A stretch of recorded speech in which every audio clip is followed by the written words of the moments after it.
Hey everyone, welcome to Infinite Realms. It's me, Robert, and still on the fence on this Giant Man thing. I am leaning to no, um, and here's my main reasons. First off, the figure's too damn big. 24-inch figure, I mean, that takes up a lot of real estate. And putting him in with my Avengers, it's going to be like, what do I do? And most of my shelves that I have, he can't clear 24 inches. Now, with my planned redo of my shelves, I could fit him on the top shelf because that's where my Castle Grayskull and my Snake Mountain are going to go. So it is possible later, but still, it's just too damn big. Well, that's what she said.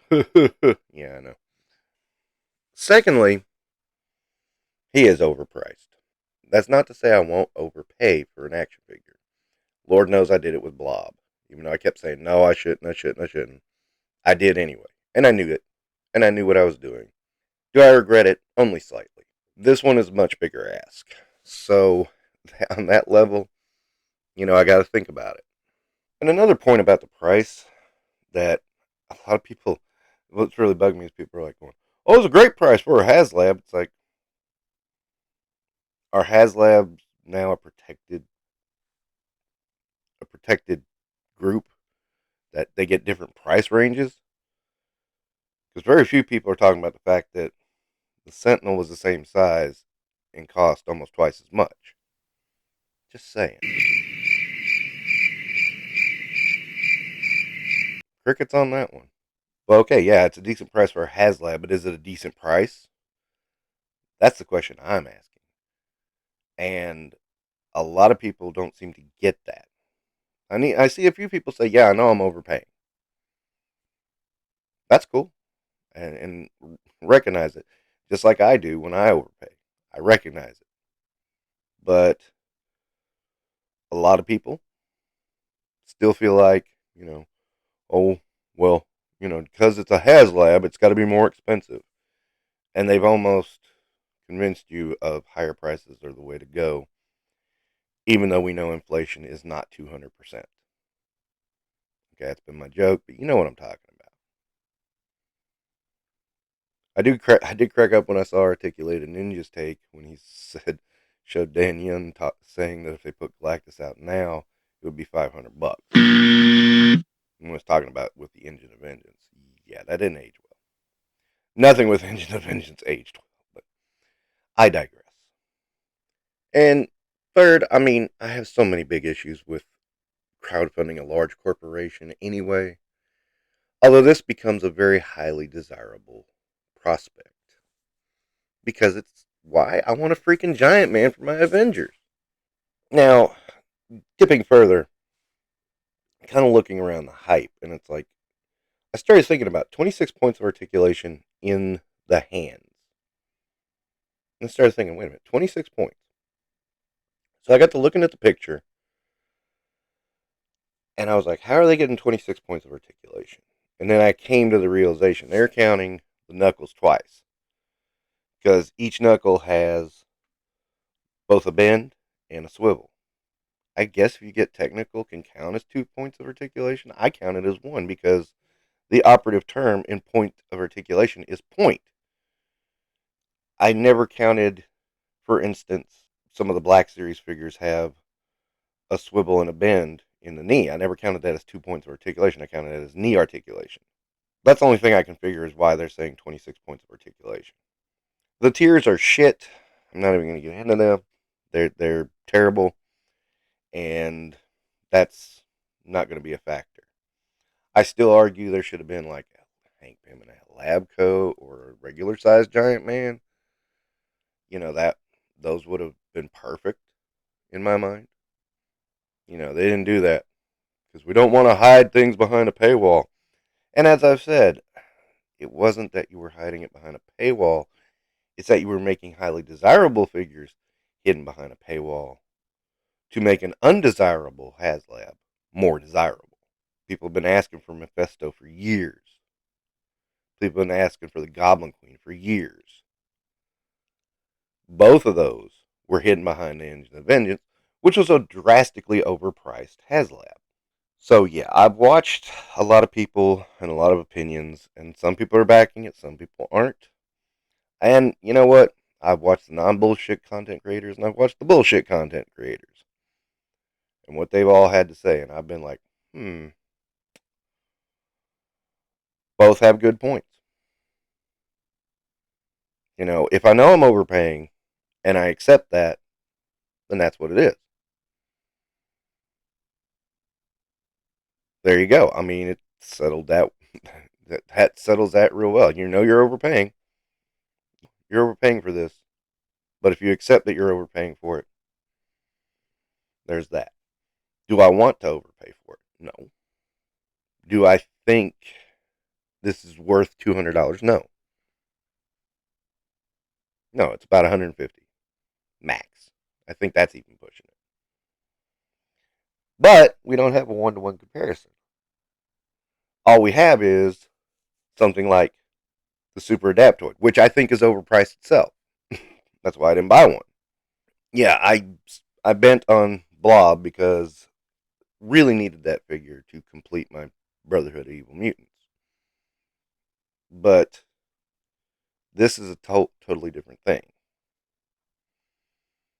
The Super Adaptoid is not a must-have character, and he is way overpriced. But you take his price, extrapolate up, we're talking $140. That's taking into account he's overpriced to begin with. Now, yeah, it's not an apples to apples comparison, but kind of all we have to go with. Mondo, I saw someone bring up Mondo who has 12-inch figures that are 260, and I'm like, yeah, but Mondo is Mondo. I mean, I think they're overpriced. And that's the thing, overpriced. You know, I did get the Mafex Magneto. I thought it was overpriced, but I accepted it when I grabbed it. And that's the thing. If you accept it when you get it, then you you're accepting it. I'm not too keen on buying any more Mafex figures because I think they are overpriced. They're nice figures, good figures, but I do feel they're overpriced.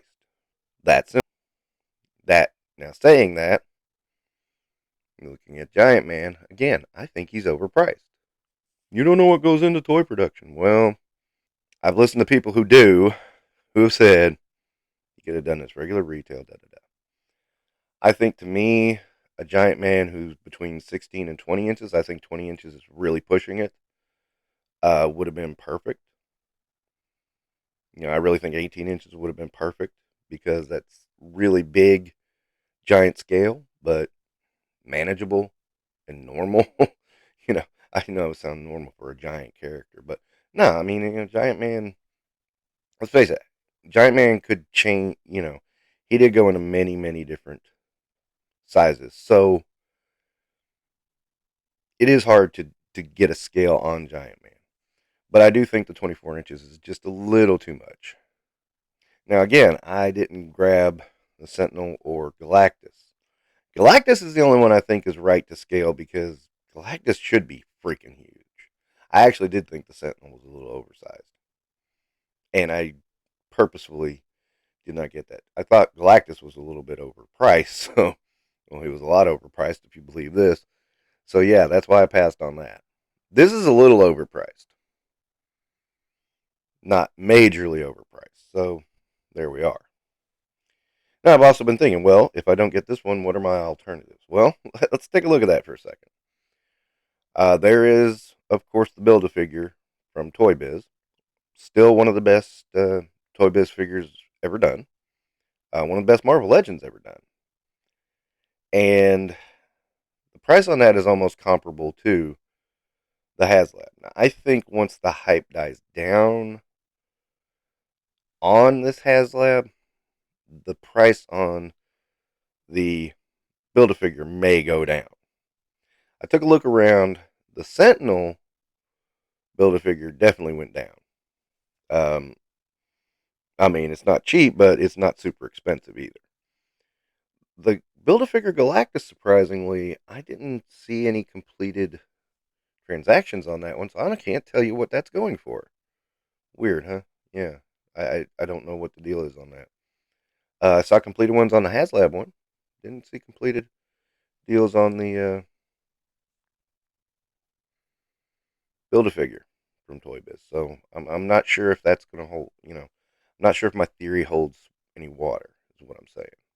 Now, there's also other options. There was a Hank Pym set done by, that guy who's ready for action. uh, that had the Marvel Universe Hank Pym with lab coat, a 6-inch Goliath, and a 12-inch giant man in a more modern suit. That's an option. I also had a couple of Ant-Man in it. I, I looked around for that set, and um, it still seems relatively reasonable for what you get from the prices I saw. So that's one to consider. Now, another one I considered was Marvel Universe had a Goliath, of course, and I've used that Goliath with my Marvel Legends. But they also had a red Goliath, who some tried to say was supposed to be Giant Man. Anyway, what you could do is take that red Goliath and really easily, add some antenna and stuff. I mean, you're going to have to deal with the goggles on the head sculpt. That's the one thing. But, and I got to looking at that. For some reason, that red Goliath is going for much, much higher on the secondary market than the blue one. Maybe the Giant Man connection. I don't know. But that might not be an option. So there we are with that. So another thought I had was if they did like a 16-inch Giant Man, they could easily turn that into Bill Foster Goliath. They could easily turn that into Atlas. They could pump out a whole bunch of figures that us fans have been asking for years. Ultimates Giant Man. I mean, the list goes on and on. And I mean, they could do one a year and just like pump out a whole bunch of stuff. And I wonder why they didn't try that route. It's interesting to me. I wonder, and there's a part of me that's like, you know, I wonder if they're going to try to do like a smaller scale Giant Man after this HasLab. Some people think I'm crazy, but we do know there's going to be Giant Man related products. Probably going to be a wave. I think that's when we're going to get Yellow Jacket and some other stuff. So I wonder if maybe something like a 12 might be in that. Possible. Unlikely, but possible. Even still, it amazes me that they're not even going to try to get those bigger characters because I don't think they'll work. I don't think you can sell an Atlas for $200. I know you can't sell a Bill Foster Goliath for $200. So whatever happens, this mold is going to be a one and done. So again, still on the fence, leaning to no, just because I have some suspicions, have some thoughts. But then I realize Hasbro's lazy. Let's face it, they are. They are lazy when it comes to doing figures. Anyway, those are some more thoughts on Giant Man. Just trying to get it out there and just figure out where I'm going. But don't forget to like and subscribe. I've got till October to decide on this, so we'll see what happens.